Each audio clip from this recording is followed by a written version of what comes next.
Chapter 5. Nathan Mayer Rothschild. The London Firm. The first step towards extending the business of the original house in Frankfurt was taken in 1798 by Nathan Mayer, the third and most remarkable of all Mayer Amschel's sons, who in that year started for England with the object of creating a business of his own. To Nathan Mayer may be ascribed much of the subsequent prosperity of the family, as, by his splendid financial abilities and untiring energy, he contributed far more than any of his brothers towards raising the firm to the brilliant position it has held for the last 50 years. He it was who, by his vast schemes and far-reaching speculations, gave the firm its cosmopolitan character, whilst the great services which he, in common with his brothers, rendered to all the governments of Europe in turn, gained for his family a reputation and a consideration such as no other firm has ever enjoyed. In an earlier part of our narrative we stated that, previous to 1798, all the business of the Frankfurt House with England was transacted through the firm of Van Noten in London, who acted as the attorneys of the Elector of Hesse in receiving the latter's subsidies from the British government, and collecting his dividends. When Nathan Mayer had established himself in London, these powers were transferred to him, and so great was the confidence reposed by the Elector in his integrity and shrewdness, that he was allowed carte blanche as to the disposal of the moneys he received. He was left perfectly free and unfettered in dealing with the Elector's funds and stocks. He could buy or sell at his own discretion. The choice of London from all the European capitals, as promising the best opening for a branch business, affords a convincing proof of the natural shrewdness of the man. Before many years had elapsed, the splendid success he achieved forced the whole world to acknowledge the soundness of his judgment. His name, by that time, had become familiar to all the leading European statesmen, whilst the business conducted by him in London far exceeded, in the vastness of its proportions, that of any of his brothers. This, after all, was but natural, seeing that London, with its gigantic commerce, its unceasing activity, was the pivot round which the trade of the whole world revolved. That a man of Nathan Mayer's temperament, whose chief delight was in vast and complicated operations, should have taken advantage of the opportunities which London afforded for embarking in enormous undertakings might have been safely anticipated. He could hardly have selected a spot more suited to his plans. A born speculator, he found himself in the midst of an incessant whirlpool of gambling and speculation, from which none but one possessing, as he did, a cool head and a shrewd intellect, could have emerged with flying colors. Whether intuition or instinct dictated his choice, or whether it was due to mature consideration, we do not pretend to say, but the results accruing from his selection must have far surpassed his most sanguine anticipations, as his family, through his influence and skillful management, became the supreme rulers of the money markets of the world, and gained the monopoly and control of all important financial enterprises.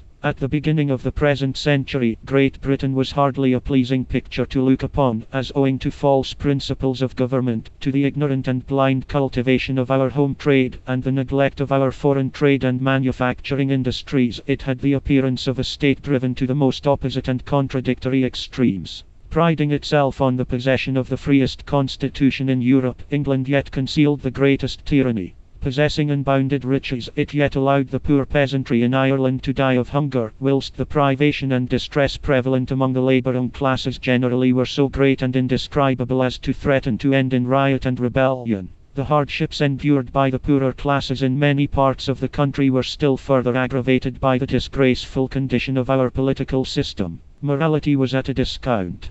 Bribery and intrigue were the order of the day. It was a time when the thoughts of all were turned to their own advancement and to the complete forgetfulness of the sufferings of others. Before the Reform Bill of Lord Grey, corruption was so widespread that the independence of the Crown and that of the constituencies were threatened by the machinations of unscrupulous politicians. The majority of the votes were in the hands of a limited few, eager and ready to advance their own interests at the expense of the nation at large. The Reform Bill in a great measure remedied the evil, which, however, was by no means annihilated. Corruption sought fresh pastures on which to flourish, and other malpractices ere long came into fashion. Apparently the democratic element had been admitted into the constitution, but we may fairly question whether the power of the landed aristocracy was in any way injured. The limited few still controlled the votes of the majority. Formerly the landed aristocracy ruled the elections, as they were able to influence their tenants, and so secure the return of particular candidates. But much of this power now passed into the hands of the moneyed aristocracy, the large capitalists, who, besides enjoying this addition to their political might, are the principal ruling force in the financial and commercial world.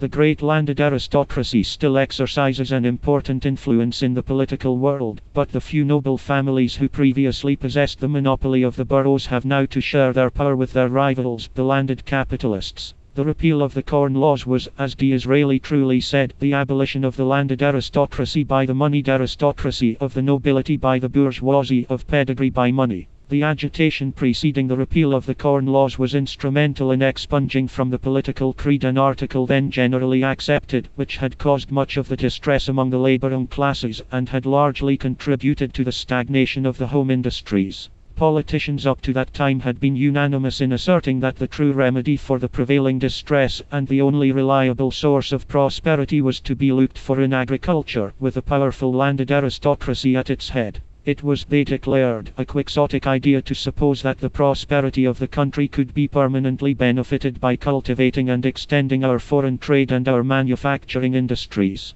The first to recognize the absurdity of this belief, and to point out the evils which would inevitably follow from such a mistaken policy, was Mr. C. P. Villiers, the pioneer in the Corn Law crusade. "My charge against the Corn Laws," said he in one of his speeches, "is that they limit and endanger our foreign trade, and that all such laws proceed upon a policy directly the reverse of that which is recommended by the present circumstances and condition of the country. And my charge against the legislature is that this policy has been pursued in this country since the close of the last war, now 23 years ago, though each year has proved the folly of it by the injury it has entailed, and is now inflicting upon the county. So that, proceeding at home upon the monstrous fallacy that agriculture was the source of all our greatness, and abroad stipulating nothing for our foreign commerce, we were doing everything in our power to cripple our manufactures. Now, if all this had been the error of a particular government, or the folly of a party that had ceased to exist, it would, I know, be idle to refer to it, the time to remedy the evil being now past. But it is our misfortune that it is the policy of the present hour.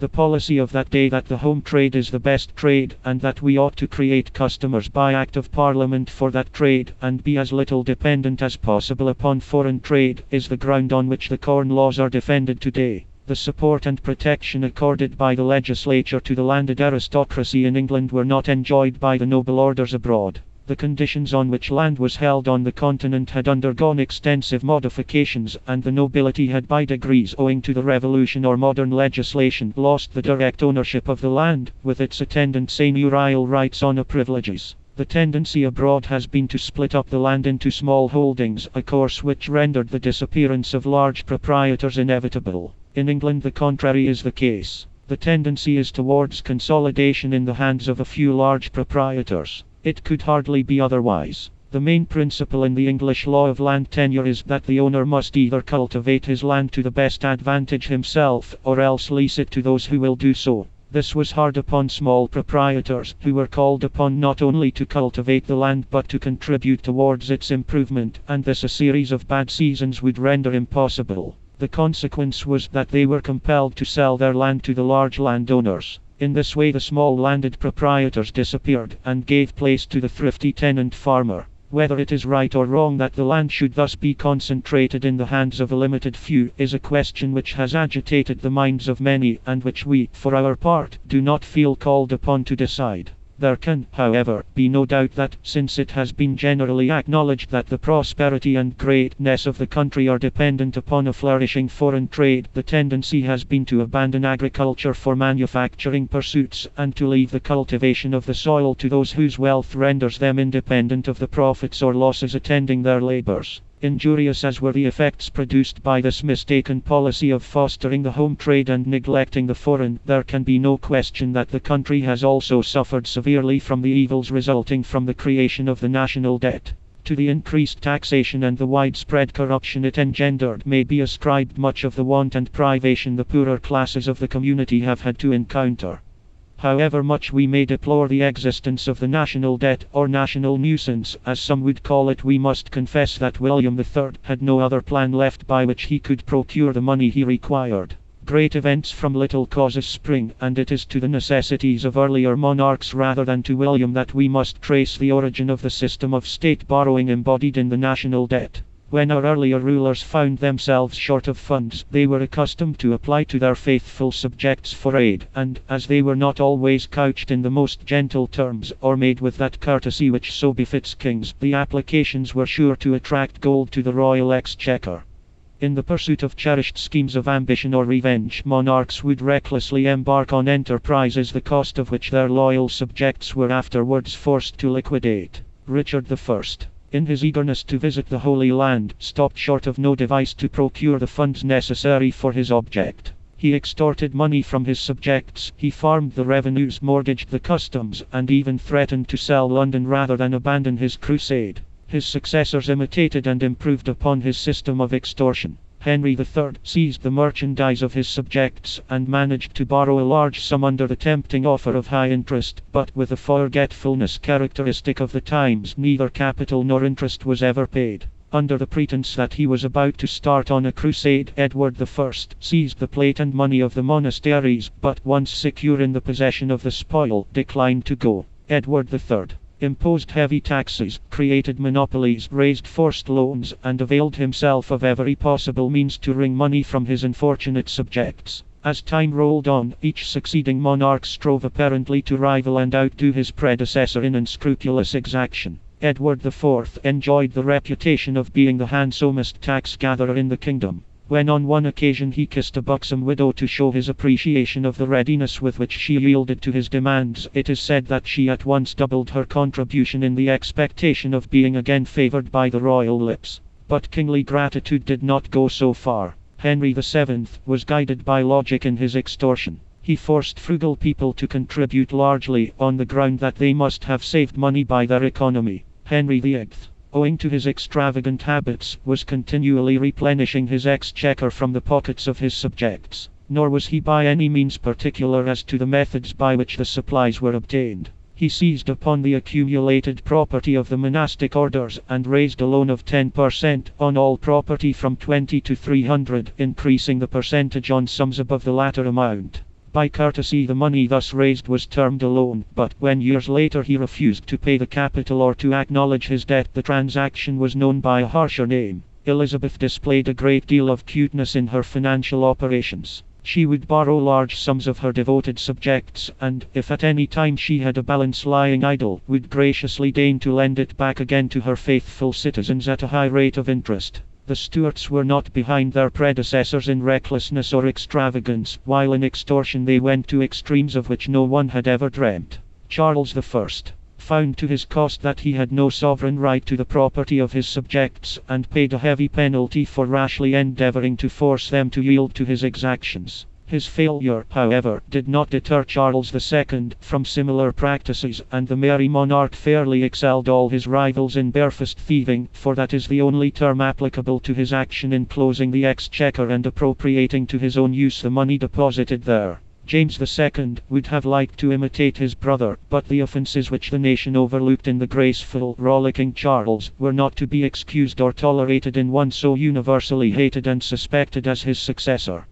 The Stuarts seem to have laboured under the impression that they had a sovereign right to whatever of their subjects' property they might fancy, and regarded all those who declined to accede to their oppressive demands as disloyal subjects and traitors. The result of this difference of opinion is too well known to need description here. William III, on his accession, created, willingly or unwillingly, the national debt, and by so doing acknowledged the indebtedness of the Crown to the public for the money placed at its disposal. Whatever faults he may have had, and he was by no means faultless, William III at least deserves all credit for having laid down the principle which has ever since been maintained, that the faith of the state must be preserved inviolate towards its creditors. The creation of the national debt has been severely criticized and disapproved by later generations, wiser in their time than their ancestors. We must, however, in justice to William III, remember that he had no option in the matter. It was a case of Hobson's choice. Had he been able to devise a better plan of obtaining the money he required to carry on the war with France, he would, we feel sure, have adopted it, but as no other method suggested itself, he was forced to avail himself of the national debt.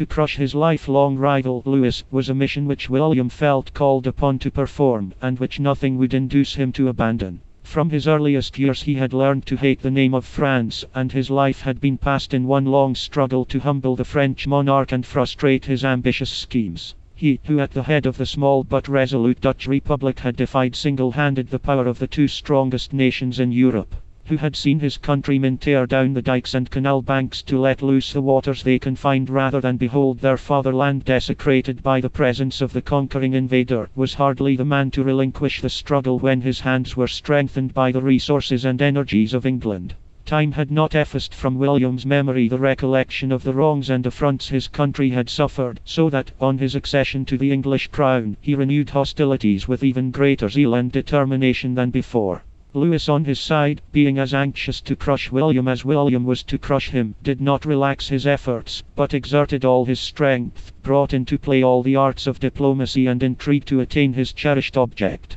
When he remembered how both Charles I and James I had been in his pay, how completely successive English ministers had been his tools, it must have galled him to find his hated rival placed on a throne which gave him such greater powers of defiance. Deep as his hatred of William had been formerly, it became deeper and more bitter as he noticed the resolute front and undisguised contempt displayed towards France by his foe after he landed in England. The rage and annoyance, the bitter disappointment and chagrin felt by Louis, were well known, for he made no attempt to conceal them. He sheltered the dethroned James, surrounded him with a mock court, and did all in his power to irritate the court of St. James's. The contest was maintained by William with a certain amount of personal pride, but, however ardently he may have desired to see France humbled, it was even more important to the interests and welfare of England and of Europe that the ambitious designs and tyrannical projects of Louis should be checked by the strong hand. In addition to his own military genius and undaunted courage, William I called into requisition the strength and riches of the British Empire. The creation of the national debt was, under the circumstances, fully justified. Had he employed, remarks Mr. Francis, the arbitrary mode of levying supplies of the earlier monarchs, had he made forced loans, and never repaid them, had he seized upon public money and wrung the purses of public men, the country might as well have been governed by a James as a William, and would in all probability have recalled from exile the unfortunate House of Stuart. The evils of William's reign were in the facts that his power was not sufficiently established to borrow on equitable terms, that the bribery, abuses, and corruption of men in high places increased with their position, and, above all, that instead of paying his debts by terminable annuities he made them interminable. In spite of the great difficulties he experienced in obtaining supplies, William would never abandon the contest, which continued more or less languidly for a number of years until both parties were thoroughly exhausted bit. At length Namur was forced to capitulate, and the long-desired suspension of hostilities came.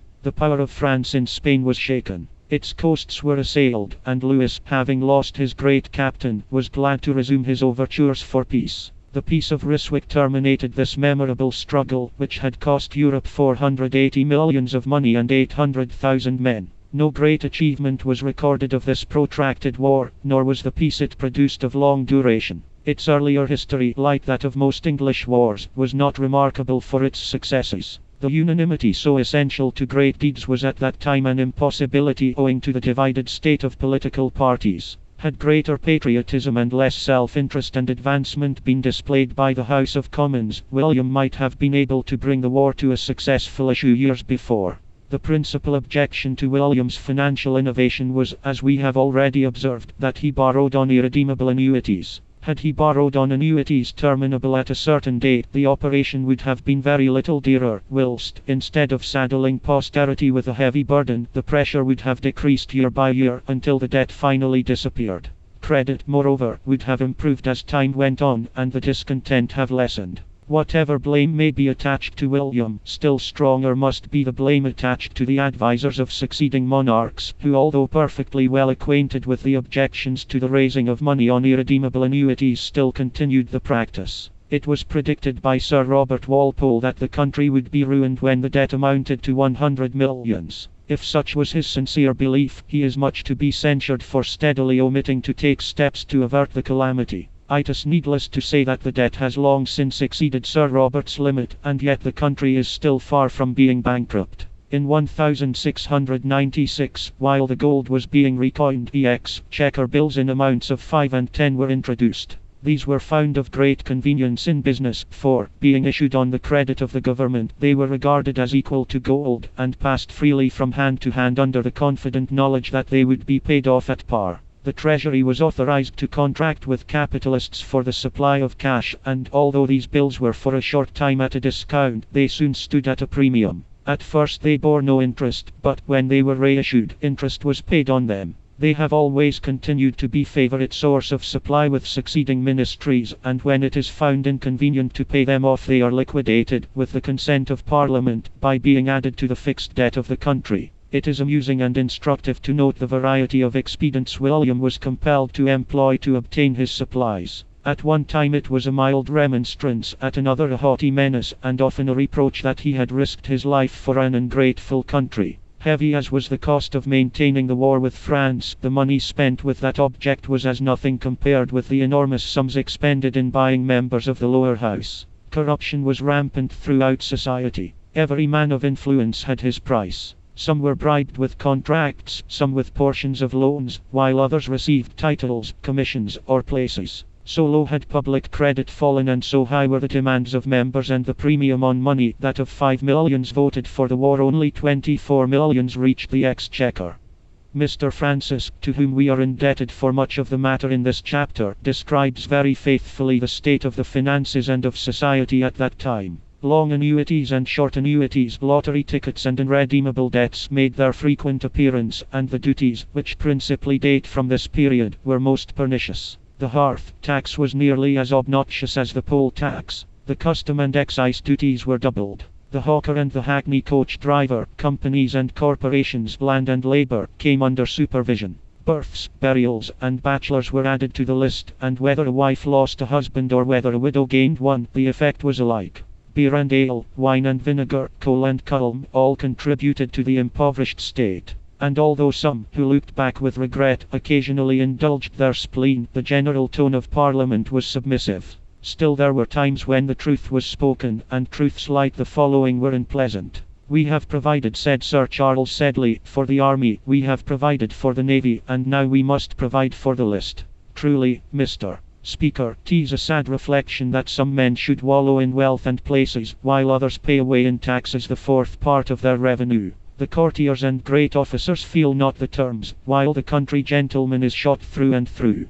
His Majesty sees nothing but coaches and great tables, and therefore cannot imagine the want and misery of the rest of his subjects. He is encompassed by a company of crafty old courtiers. The corrupt transactions which tended so much to increase the national debt are very remarkable." The assembled Commons declared in a solemn vote, "It is notorious that many millions are unaccounted for."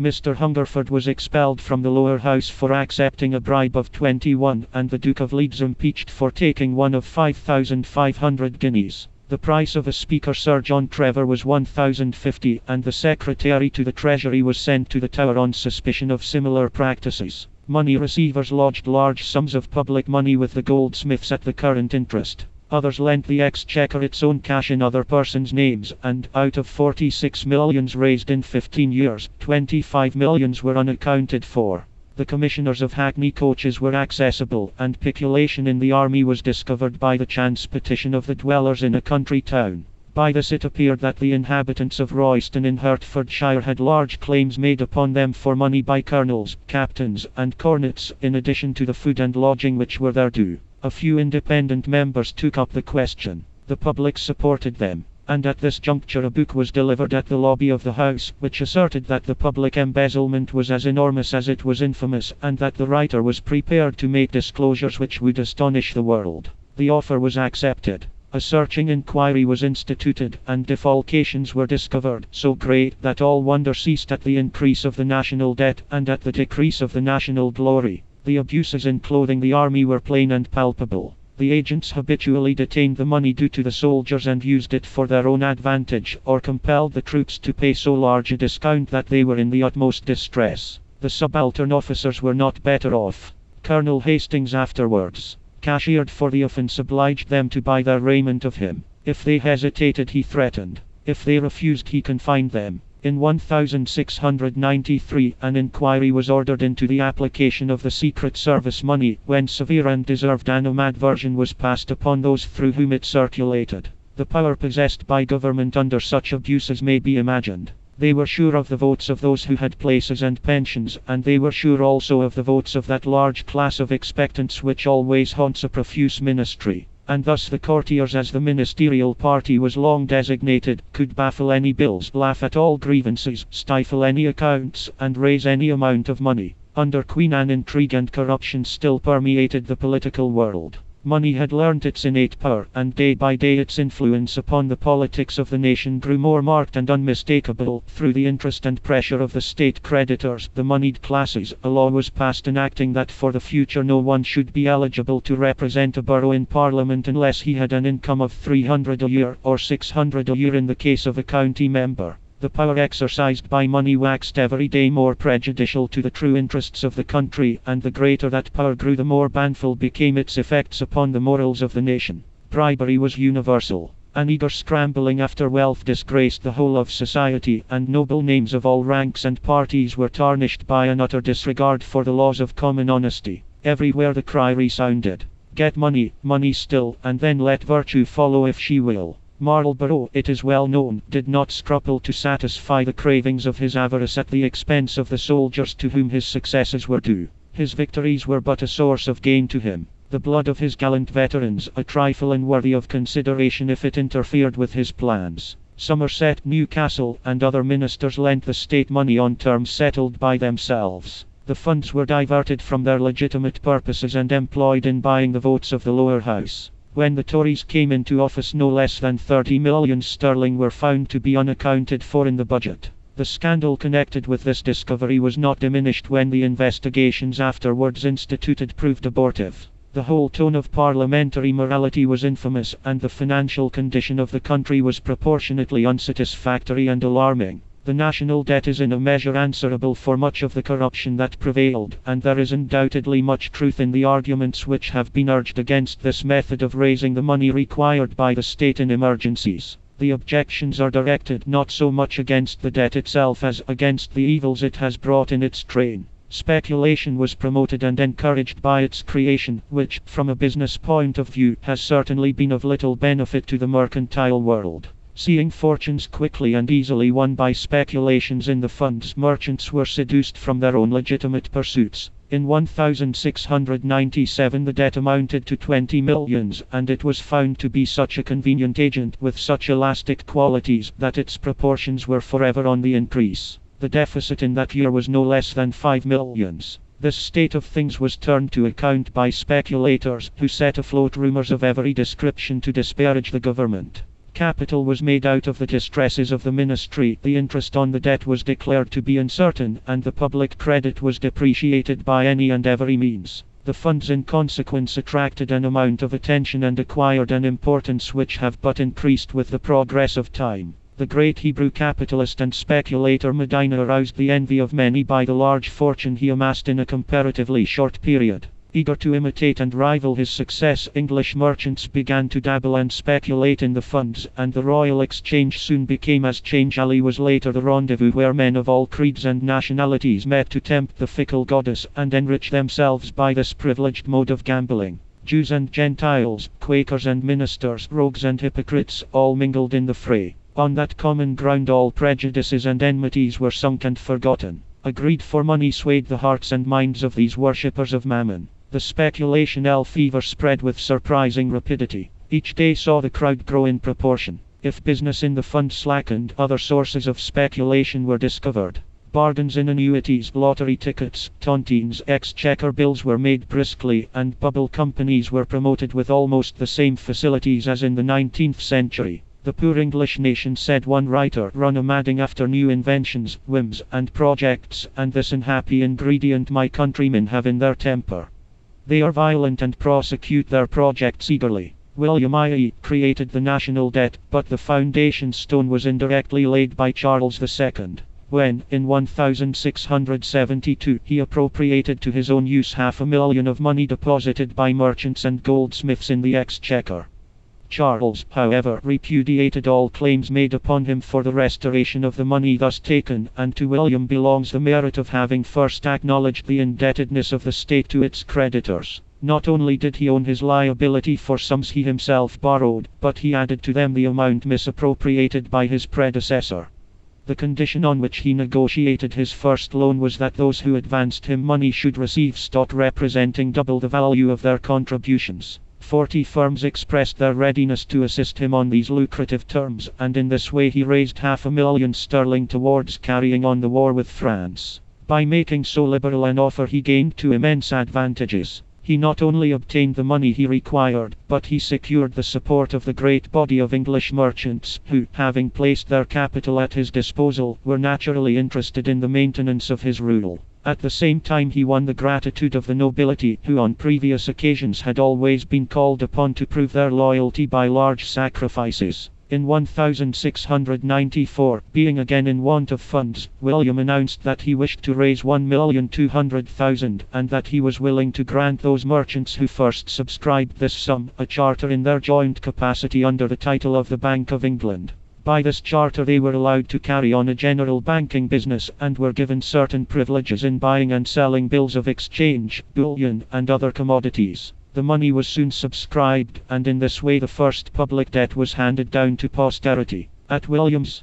death it amounted to 16 millions, but so rapidly did it accumulate that it was 54 millions when his successor died. The increase is partly accounted for by the cost of Marlborough's war, but by far the greater portion was due to the prevailing bribery and corruption. In 1782 William Pitt first entered the ministry, holding the office of Chancellor of the Exchequer, and the following year found him, as Prime Minister, at the head of the affairs of the country. To improve the finances was the task which before aught else claimed his attention. This was a problem worthy of his great genius, and the results of his remarkable skill and untiring energy were manifest before many years had passed. The revenue increased rapidly. In 1783 it amounted to but 10 millions sterling, but by 1800 it had risen to 26 millions, while in 1810 it was no less than 62 millions. By Pitt's skillful plans the national finances, which under Lord North's administration had been allowed to fall into a deplorable condition, were once more re-established, and public credit restored.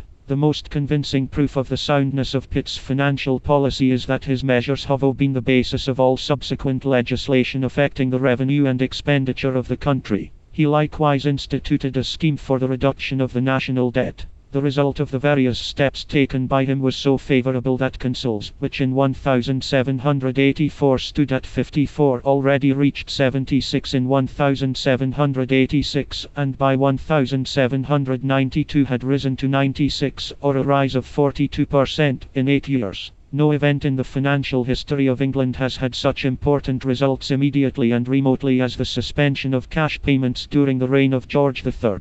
In 1797 the English banks found themselves deeply embarrassed, mainly in consequence of the demands of the government, who borrowed millions every year for the war, and for the support by subsidies of half the continental powers. All cash payments were forbidden, the consequence being that bank notes fell at once to a discount. The one note became worth only 17s or 18s. The House of Commons at length voted that the value must be restored to par. But the mere vote was insufficient to stop the depreciation. At length, under Lord Liverpool's ministry, cash payments were resumed, and all who had contracted debts during the depreciation found themselves compelled to pay in cash, by which they lost heavily. Bankruptcy and ruin were the inevitable results. Having given this hasty and imperfect sketch of the finances of the country up to the beginning of this century, we will proceed to narrate the career of Nathan Mayer Rothschild, the founder of the firm in London. The London firm was the first branch of the Frankfurt business, and was, as we have said, started at the commencement of this century by Nathan Mayer Rothschild, the third son of old Mayer Amschel of the Judengasse.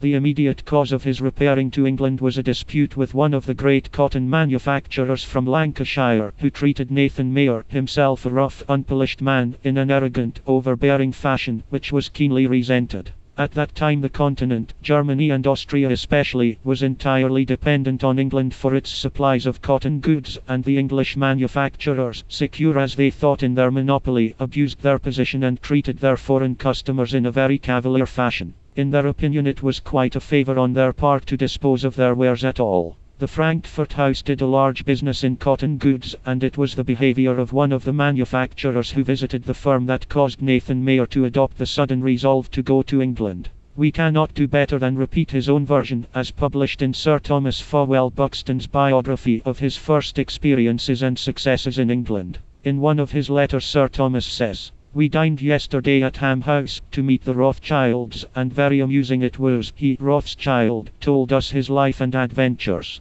He was the third son of a banker at Frankfurt. There was not, he said, room for us all in that city. I dealt in English goods. One great trader came there who had the market all to himself. He was quite the great man, and did us a favor if he sold us goods. Somehow I offended him and he refused to show me his patterns. This was on a Tuesday. I said to my father, I will go to England. I could speak nothing but German. On the Thursday I started. The nearer I got to England the cheaper the goods were. As soon as I got to Manchester I laid out all my money, things were so cheap, and I made a good profit. I soon found out there were three profits: the raw material, the dyeing, and the manufacturing. I said to the manufacturer, I will supply you with material and dye, and you supply me manufactured goods. So I got three profits instead of one, and I could sell goods cheaper than anybody. In a short time I made my 20,000 into 60,000. My success all turned on one maxim. I said, I can do what another man can, and so I am a match for the man with the patterns and for all the rest of them.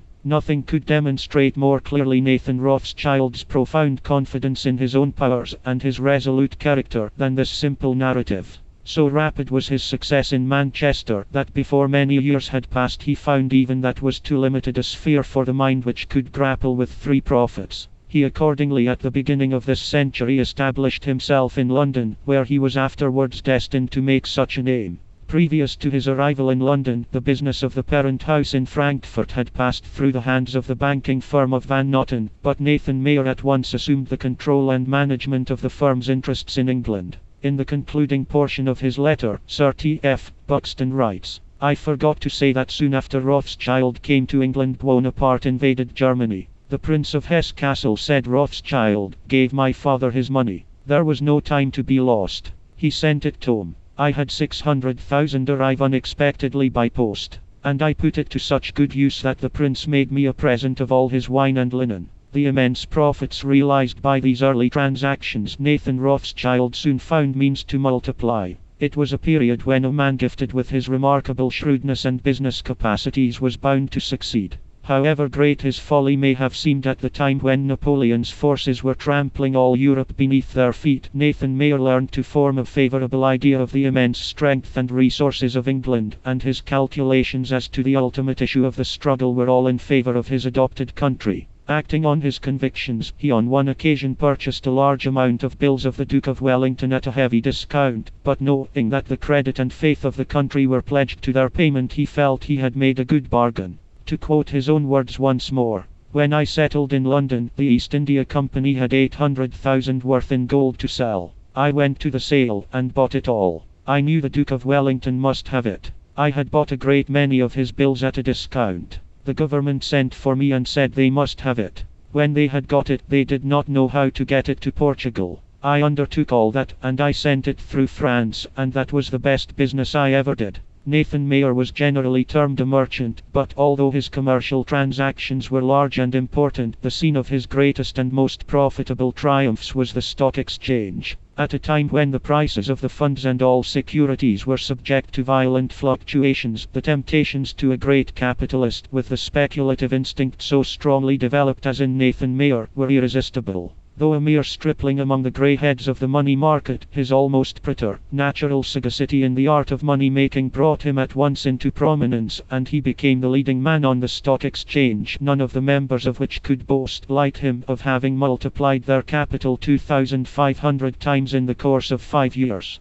He had now a field opened out to him for the display of his remarkable powers, and his immense speculations in the funds, by which he realized large profits, proved him to be gifted with a wonderful intuitive foresight as to the course of events, combined with great fertility of resource and unrivaled boldness. The introduction which his first business with the government had secured him to the ministers was invaluable in his after career, as it enabled him to procure from privileged sources early information of all that passed in the political world likely to affect the money market. Every piece of early information was worth thousands to him on the stock exchange, the pulse of which none knew better how to feel than he. But he was ere long dissatisfied even with the privileges secured to him by his connection with the government, and he originated a system of intelligence by which news was conveyed to him long before the arrival of the government couriers and messengers. He had his own staff of active agents and couriers, whose duty it was to follow in the wake of armies or attend at the different courts to collect and transmit to him regularly, without regard to expense, reports of all that transpired.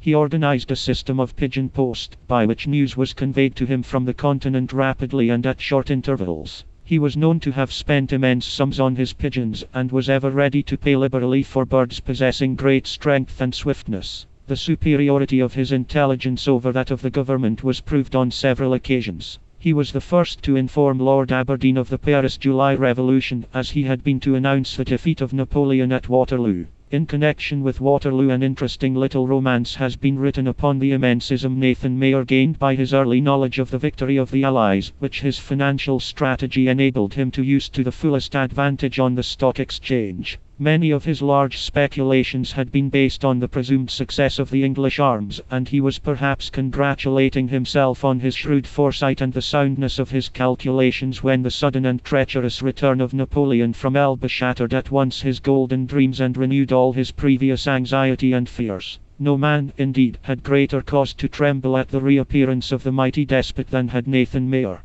When the fruits of his victory seemed almost within his grasp, they were at a blow removed, and he was left surrounded with doubts and contingencies. In the midst of its rejoicings the whole of Europe was startled with alarm and dismay. That the deposed emperor should ever return to harass and devastate Europe had never occurred to men's minds. It was a possibility of which no one had ever thought. The public alarm was only increased as the news of the glad welcome Napoleon received on his way to Paris became known. So upset was Nathan Mayer by the news, and so intense became his anxiety to learn how matters progressed and were likely to end, that it would not allow him to rest satisfied with the speed of his couriers, but drove him to go himself to the continent to watch the course of events with his own eyes. He accordingly proceeded to Belgium and followed close in the wake of the English army. When at length the Duke took up his position at Waterloo and quietly awaited the French forces, Nathan Mayer felt that the critical moment on which hung the fortunes not of Europe alone, but of the Rothschilds also, had arrived.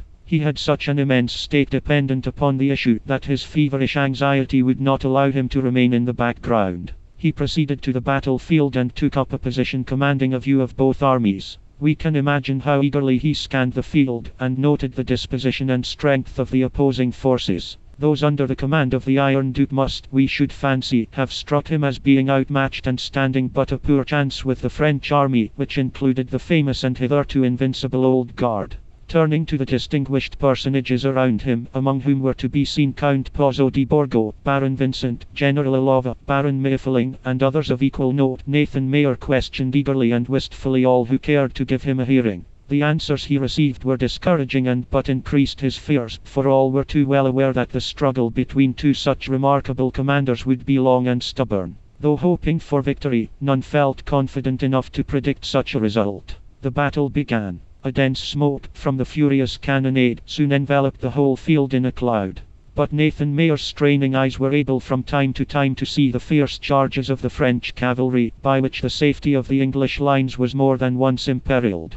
Cold steel, however, conquered, and the assailants recoiled before the bristling hedge of bayonets. And so the battle grew and waxed fiercer as the day progressed. On the opposite hill of Rosum, Napoleon was seated with a map outstretched before him, and from there he issued the orders for a last and desperate charge, on which all his hopes of victory were placed. The Old Guard, with the gallant Ney at their head, rushed forward to retrieve the fortunes of the day. But in vain. They had met their masters. They were driven back by the British bayonets, and were soon to be seen making their way from the battlefield in the greatest confusion and disorder. With a ringing cheer that told which side had won, the English forces rushed after their foes, whilst Nathan Mayer, his anxiety allayed and his spirits restored, spurred his horse back towards Brussels. It was dusk as he quitted the field, and his solitary ride in the darkness must have been intensely exciting to his already highly taxed brain. It was a ride he cannot readily have forgotten. Having reached Brussels, he procured, after some difficulty, a carriage to convey him without delay, and at all speed, to Ostend, where he arrived, travel-stained and weary, on the morning of the 19th June. Tired as he was, he would not stay to rest. In spite of the tempestuous sea and the threatening weather, he wished to make his way across the channel, but even the fishermen shrank from the attempt. In vain he offered bribes of 500, 600, 800 francs to the poor fellows. They would not venture. It was not until the offer reached 2,000 francs that one of them consented to brave the tempest, and endeavour to take Nathan Mayer across to England, on condition that the money was paid to his wife before starting. They set sail, and before they had gone far the threatening weather changed for the better, whilst a favourable breeze sprang up and considerably accelerated their passage. In the evening they sighted Dover, and shortly after Nathan Mayer dragged his weary limbs ashore. Even here he would not rest, but, after procuring the swiftest post horses to be had, resumed his journey to London. The next day he was to be seen leaning against his well-known pillar on the Stock Exchange, apparently broken in health and spirits, and looking as if he had been overwhelmed and crushed by some direful calamity. The greatest gloom and despondency had for days prevailed in the city, and as men looked at Rothschild, and then significantly at each other, they seemed to come unanimously to the conclusion that their hopes had been blasted, and that the worst was yet to be known. Had not Rothschild travelled post-haste from the continent, and were not his agents already selling out? The Stock Exchange, generally so full of life and noise, was unusually silent. Speculators moved about in a listless, aimless way, now and then stopping to discuss in low whispers the cause of the great financier sales. The gloom and despondency was not lessened when a rumour became current that Rothschild had told a friend in confidence that Blücher with his 117,000 Prussians had been defeated on the 16th and 17th June at Ligny, and that Wellington could not hope with his handful of soldiers to arrest the progress of Napoleon's victorious and far larger forces. The evil news spread through the city like wildfire. The funds dropped rapidly, and the greatest uneasiness and despondency prevailed. The change was so violent and so sudden. It seemed as if it were but yesterday that Europe had been exulting over the discomfiture of Bonaparte and the restoration of peace. The public thanksgiving, the grand reviews, the public rejoicing, the fireworks, had hardly yet finished, and now the whole was in vain. The scourge of Europe was loose again. And so the day closed, with not a ray of hope to brighten the all-pervading gloom. But the next afternoon a sudden, wild reaction set in. It was everywhere reported, with sparkling eyes and heightened colour in men's cheeks, that Wellington was victorious, and the French defeated. Nathan Mayer had himself been the first to announce the good news with undisguised delight and satisfaction to his friends on the Stock Exchange. When the glad tidings received official confirmation some hours later, the public joy knew no limits. The funds rose again at a bound. Many pitied Rothschild for the enormous losses he had, as they thought, suffered. They little suspected that while his known agents had been selling openly, his unknown agents had bought up secretly every piece of scrip they could secure. Far from losing, he had by his manipulations pocketed nearly £1,000,000. In 1806 Nathan Mayer Rothschild married a daughter of Levi Barnett Cohen, one of the wealthiest Jews at that time living in London. After accepting Rothschild as his daughter's suitor, Cohen had some doubts as to the extent of his future son-in-law's riches. A man who speculated so boldly and so largely was not unlikely to be speculating with other persons' money, so Cohen prudently asked for some proof of his reputed wealth.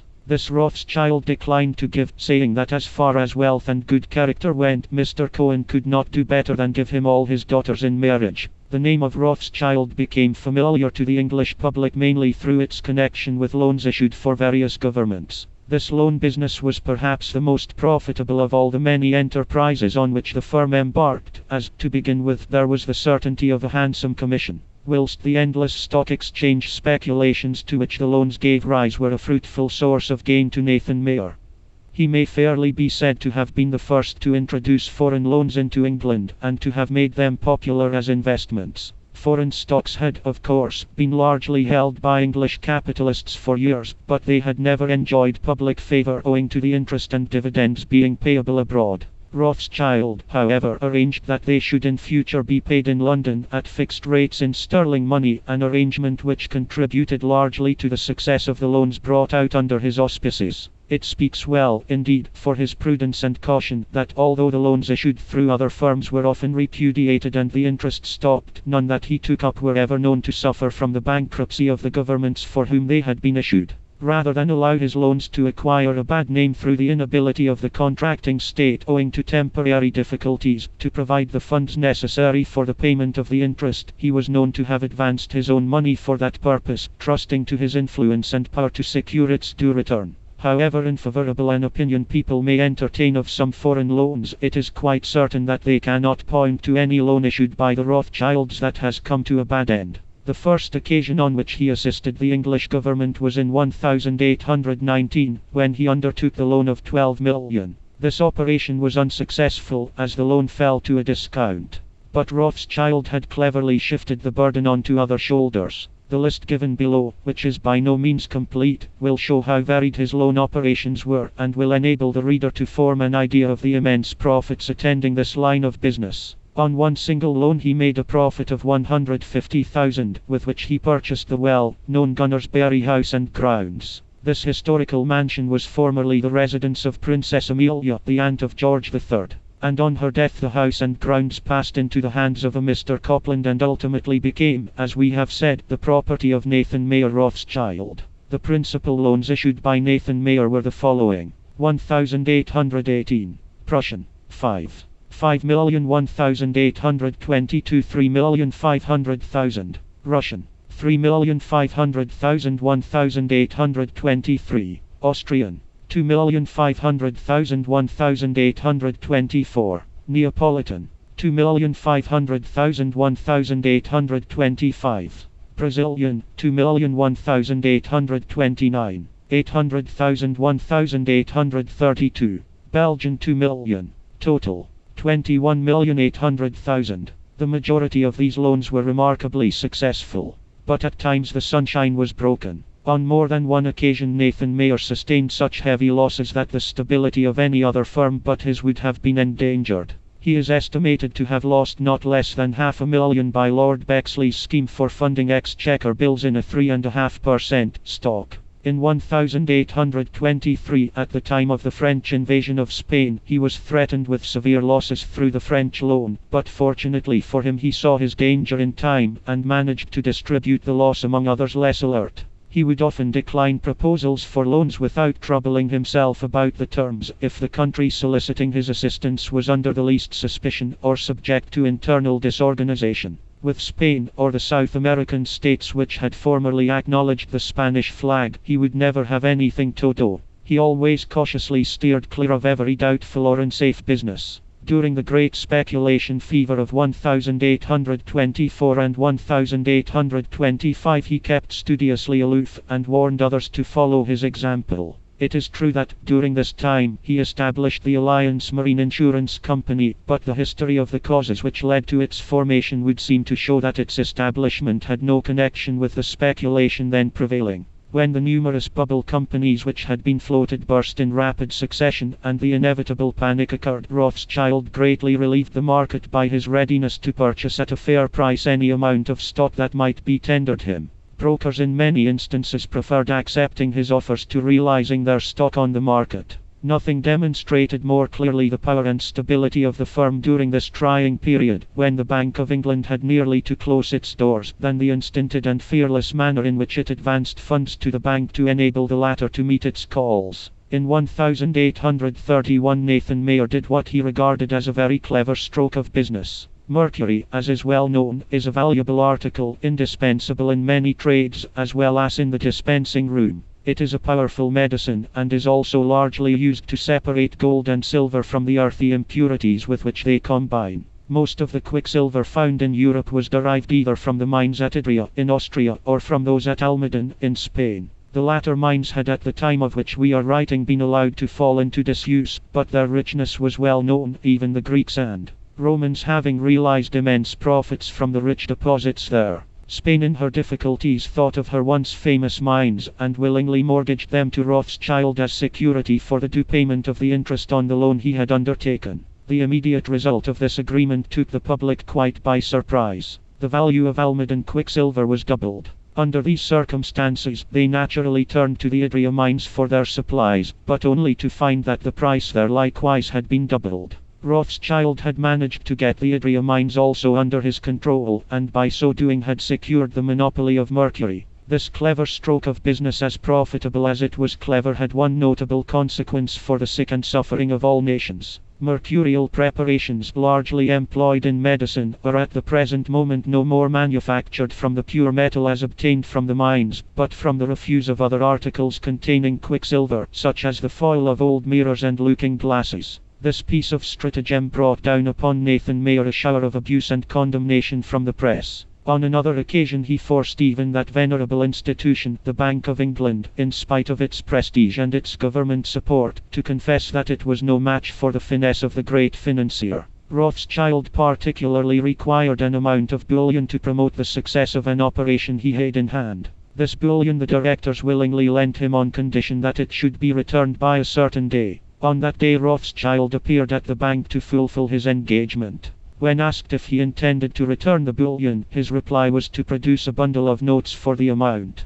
He was reminded of the terms of the agreement, the directors pointing out that to oblige him they had touched their reserve, and that they now urgently required the bullion. "Very well, gentlemen," he is reported to have said, "return me my notes. I dare say your cashier will honor them with gold from your vaults, and then I can return you bullion." This story is so characteristic of the man that its authenticity seems undeniable, but the same cannot be said of the following anecdote, which is evidently due to the fertile brain of some imaginative writer.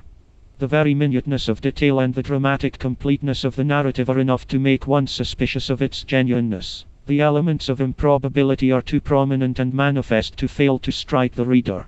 The story runs that the bank mortally offended Nathan Mayer by refusing to discount a bill drawn upon him for a large amount by his brother Anselm of Frankfurt. The bank had haughtily replied that they discounted only their own bills and not those of private persons. But they had to deal with one stronger even than the bank.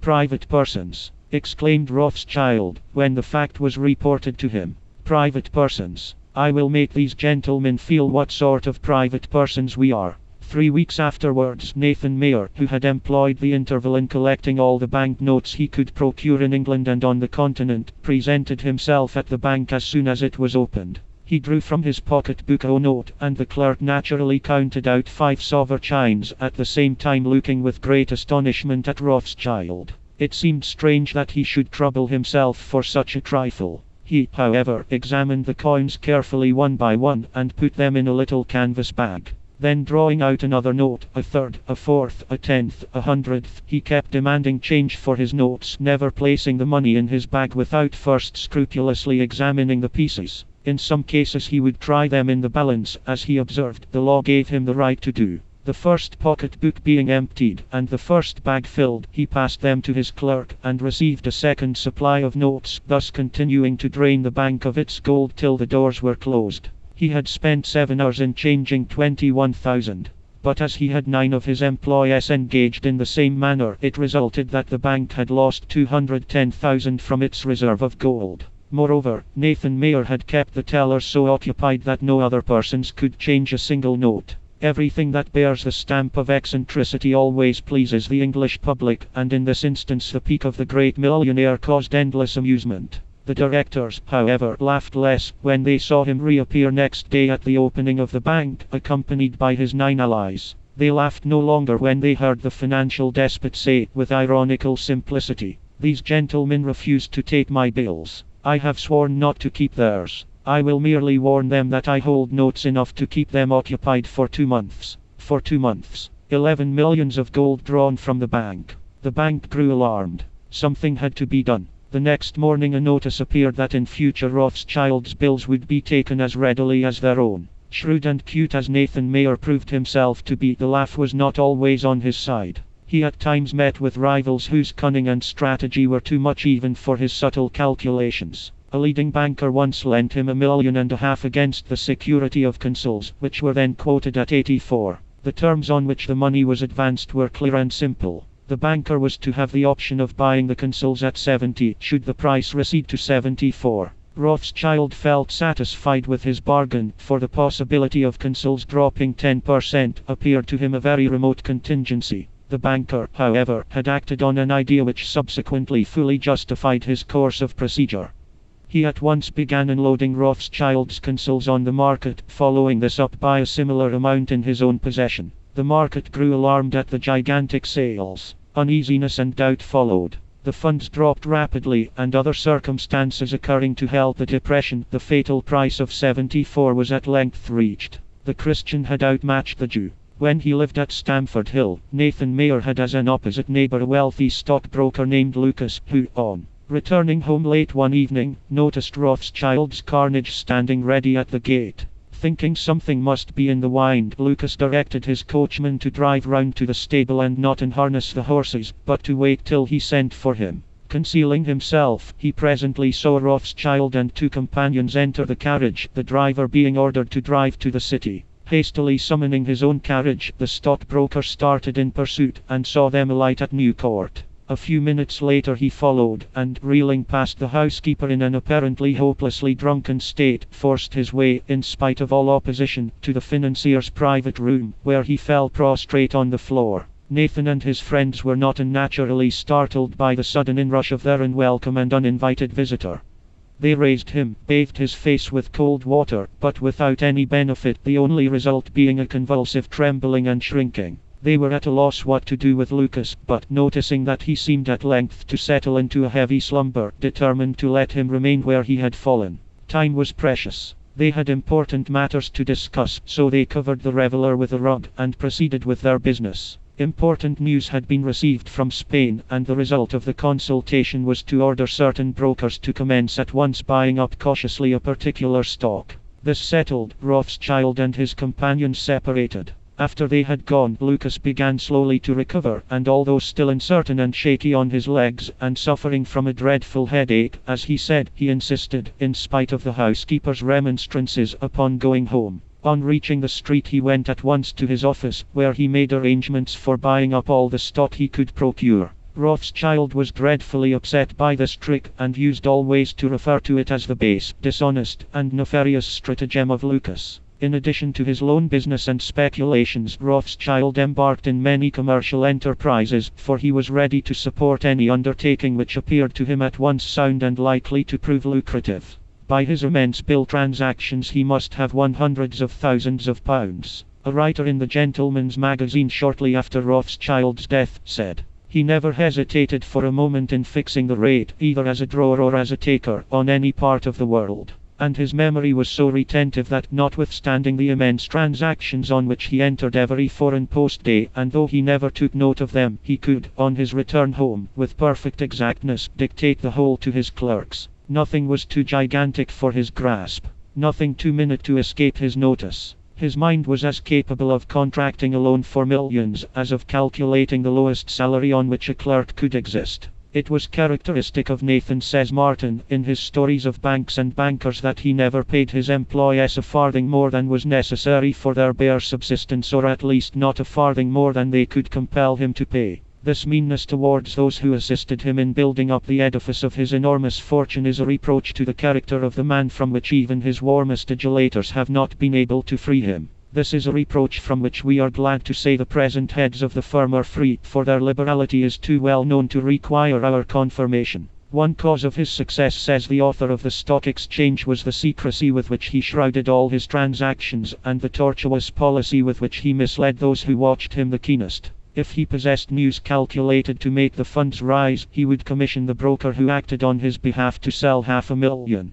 The shoal of men who usually follow the movements of others sold with him. The news soon passed through Capel Court that Rothschild was bearing the market, and the funds fell. Men looked doubtingly at one another. A general panic spread. Bad news was looked for, and these united agencies sank the price 2 or 3%. This was the result expected, and other brokers, not usually employed by him, bought all they could at the reduced rate. By the time this was accomplished, the good news had arrived. The pressure ceased. The funds rose instantly, and Mr. Rothschild reaped his reward.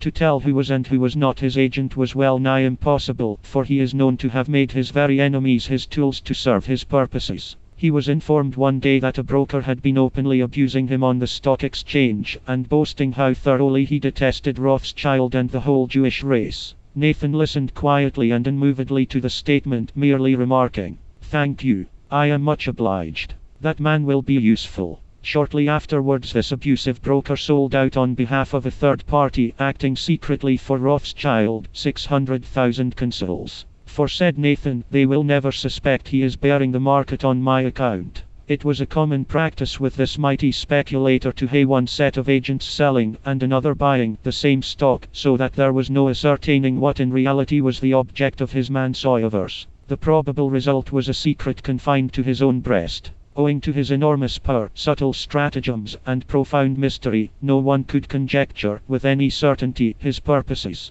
A general suspicion and mistrust followed him in all his actions. If business was flat and dull, it was caused by Rothschild, while, if matters improved, the improvement was declared fictitious and only temporary. The whole stock exchange became filled with an uncomfortable atmosphere of suspicion and incredulity, which kept the members ever in a fever of apprehension and doubt. It may not be out of place to mention that Ethan Mayer attributed much of his success to the observance of two maxims. Another advantage I had: I was an offhand man. I made a bargain at once. The second maxim shows that he had a grain of superstition in his composition, for he would never, as he said, have anything to do with an unlucky man or an unlucky place. I have seen many clever men, very clever men, who had not shoes to their feet. I never act with them. Their advice sounds very well, but fate is against them. They cannot get on themselves, and, if they cannot do good to themselves, how can they do good to me? His methods of business and his conduct procured him many enemies. The satirists were ever ridiculing his portly figure and slovenly appearance, caricaturing his Jewish accent and his uncouth manners. He was indeed a subject created for caricature, but he was at the same time utterly insensible to the jeers and laughter he occasioned. He pursued his path without paying the least regard to anything that might be done to give him offense. Undoubtedly he was responsible for much of this satire and ridicule. In his manners and address he seemed to delight in displaying his thorough disregard of all the courtesies and amenities of civilized life. They were to him superfluities and shams. He appeared to pride himself on his blunt and outspoken style of speech, which he mistook for frankness, but which was usually so violent and uncouth that in any other than a millionaire it would not have been tolerated. He was, like most of his family, a man of unbridled temper, which led him into excesses of passion and language quite unworthy of his position in society. A clever anonymous writer thus describes him as he was seen on 'Change. There is a rigidity and a tension in his features too that would make you fancy, if you did not see that it was not so, that someone was pinching him behind, and that he was either afraid or ashamed to say so. Eyes are usually denominated the windows of the soul. But here you would conclude that the windows are false ones, or that there was no soul to look out of them. There comes not one pencil of light from the interior, neither is there one scintillation of that which comes from without reflected in any direction. The whole puts you in mind of a skin to let, and you wonder why it stands upright without at least something in it.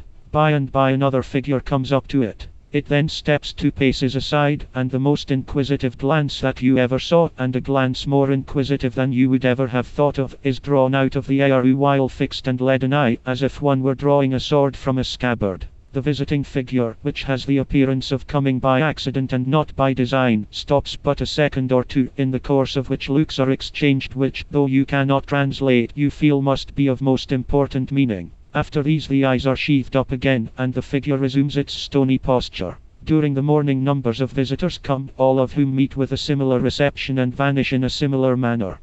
And, last of all, the figure itself vanishes, leaving you utterly at a loss as to what can be its nature and functions. Nathan Mayer must indeed have at once attracted attention as he leaned against his favorite pillar, with his shoulders drawn up to his ears, and his hands plunged deep in his breeches pockets, motionless, and apparently speculationless. The name of this gentleman, the entertainments given by him, the charities to which he occasionally subscribed, and the amount of his transactions in the money market were blazoned abroad. Peers and the princes of the blood sat at his table. Clergymen and laymen bowed before him. And they who preached loudest against mammon, bent lowest before the mammon worshipper. Gorgeous plate, fine furniture, an establishment such as many a noble of Norman descent would envy, graced his entertainments. Without social refinement, with manners which, offensive in the million, were but brusque in the millionaire, he collected around him the fastidious members of the most fastidious aristocracy in the world. He saw the representatives of all the states in Europe proud of his friendship. by the democratic envoy of the New World, by the ambassador of the Imperial Rus, was his hospitality alike accepted. While the man who warred with slavery in all its forms and phases was himself slave to the golden reputation of the Hebrew. The language which Mr. Rothschild could use when his anger overbalanced his discretion was a license allowed to his wealth. And he who, when placed in a position which almost compelled him to subscribe to a pressing charity, could exclaim, "Here, write a check. I have made one fool of myself," was courted and caressed by the clergy, was feted and flattered by the poor, was treated as an equal by the first minister of the crown, and more than worshipped by those whose names stood foremost on the roll of the commercial aristocracy. His mode of dictating letters was characteristic of a mind entirely absorbed in money-making, and his ravings when he found a bill unexpectedly protested, were translated into mercantile language ere they were fit to meet a correspondent's eye. It is painful to write thus depreciatingly of a man who possessed so large a development of brain. But the golden gods of England have many idolaters, and the voice of truth rarely penetrates the private room of the English merchant. There was, however, an occasional gleam of humor in him, sternly as his thoughts were devoted to heaping up riches. "I am as good as you," said he to the Duc de Montmorency, when his title was granted. "You style yourself the first Christian baron, and I am the first Jew baron." This reminds one forcibly of another anecdote. A German prince, bearing letters of introduction and credit to the great financier, called at New Court, and was shown into the private room where Nathan Mayer was sitting busy with a number of papers before him. On hearing his visitor's name, Rothschild nodded and motioned him to take a seat, whilst he went on steadily with the examination of his papers. This cool treatment was not quite what the prince expected should have been shown to one of his dignity and rank. After standing a minute or two, he exclaimed, "Did you hear, sir, who I am?" "I am naming his full title." "Very well," said Rothschild, "take 2 chairs." More often the point of his jokes was due to his imperfect pronunciation of English. When dining at the Mansion House one evening, he was heard to remark to a guest who had declared his preference of mutton to venison, "Oh, I see. You like mutton because it is cheap. Others like venison because it is dear. Wealth, whatever luxuries it might command, was unable to secure its possessor happiness or tranquility of mind." Rothschild was a prey to empty fears, and the care and anxiety inseparable from the control and safekeeping of his millions effectually prevented him from ever enjoying any peace of mind or relaxation. He had made numerous enemies. He had ruined many a man of business by his stratagems and speculations, so that it is not surprising to learn he was continually haunted by dreams of assassination. Threatening letters poured in upon him by the hundred, and one in particular, sent to him by a secret political tribunal on the continent, which declared that as he, by his loans, had supported the governments in their tyrannical oppression of their subjects, his death had been decided upon, and the agents appointed to carry out the crime is said to have caused him special uneasiness. So great a hold did his fears have over him, that for many years before his death he is reported to have slept with loaded pistols at his side. "You must be a happy man," said Sir T. Fowell Buxton, as he surveyed the comforts and luxuries of his splendid mansion, "in such a home as this." "Happy, happy," was the bitter reply. "What? Happy, when just as you are going to dine a letter is placed in your hand saying, 'If you do not send 500 I will blow your brains out.' Happy, happy." 2 tall, dark men, with heavy moustaches and penetrating eyes were once ushered into his room. The financier bowed. The visitors on their side did the same, but said nothing. They were feeling in an anxious, nervous manner in their pockets, as if to find something they had concealed there. Rothschild's fears at once led him to the conclusion that his assassins were at last before him, bent on carrying out the foul deed. Without a moment's hesitation or thought, he seized a ledger within his reach and hurled it with all his force at the unsuspecting visitors, and shouted for assistance. When at last an explanation was forthcoming, and Nathan Mayer discovered that the strangers were 2 bankers bearing letters of introduction, which they in their nervous haste were unable to discover, his mortification was intense, and he was heard to mutter to himself, "Poor unhappy me, a victim to nervousness and fancied terrors, and all because of my money." What little pleasure and happiness Nathan Mayer did enjoy was derived not so much from the possession of unbounded wealth, as from the excitement and intriguing attending the making of it. He reveled in the plotting and tricking, the manipulations and stratagems which his gigantic speculations necessitated and created. "This is the key," said one who knew him well, "to an understanding of Rothschild's character. His ambition tended to the accomplishment of elaborate financial operations, of making money, if you like.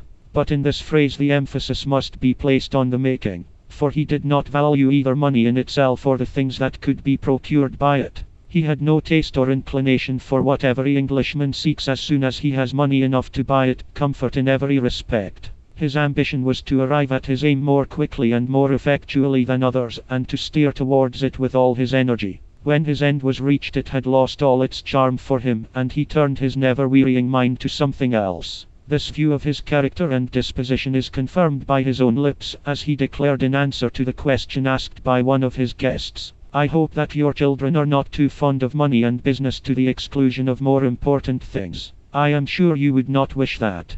"I am sure I should wish that," was the outspoken reply. "I wish them to give mind, soul, and heart and body everything to business. That is the way to be happy. It requires a great deal of boldness and a great deal of caution to make a great fortune, and, when you have got it, you require 10 times as much wit to keep it." Outside his business Rothschild had few pleasures. Whilst his mansions were crowded with works of art and the most gorgeous appointments, it was not because he was a patron or admirer of the arts, but because, with his millions, it was expected of him. When Spar, the famous violinist and composer, called upon Nathan with a letter of introduction from Nathan's brother in Frankfurt, he was told by the banker, "I understand nothing of music. This, patting his pocket and making his money rattle and jingle, is my music. We understand that on change. But you can come and dine with me." Nevertheless, added Spar, the letter of recommendation to Rothschild was not wholly useless, for he took a whole box at my benefit concert.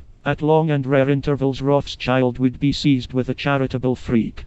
But that his benevolence was due to nothing better than caprice is proved by his own words. "Sometimes to amuse myself I give a beggar a guinea. He thinks it is a mistake, and for fear I should find it out off he runs as hard as he can. I advise you to give a beggar a guinea sometimes, it is very amusing." The directions of old Mayor Amschel of Frankfurt, that his sons should always remain united, were carried out to their fullest possible extent, by the practice of intermarriage. Thus Baron James, the head of the Paris house, had married one of his nieces, and in 1836 it was decided that Lionel, Nathan Mayer's eldest son, should marry his cousin, the daughter of Anselm Rothschild of Frankfurt. Nathan Mayer went to Frankfurt to be present at the marriage festivities. He was in bad health at the time, suffering from a carbuncle. On the day of the wedding he was taken seriously ill, but he obstinately maintained that it was but a passing attack. He grew, however, rapidly worse, and, when matters had assumed a threatening and hopeless aspect, his physician was sent for from London.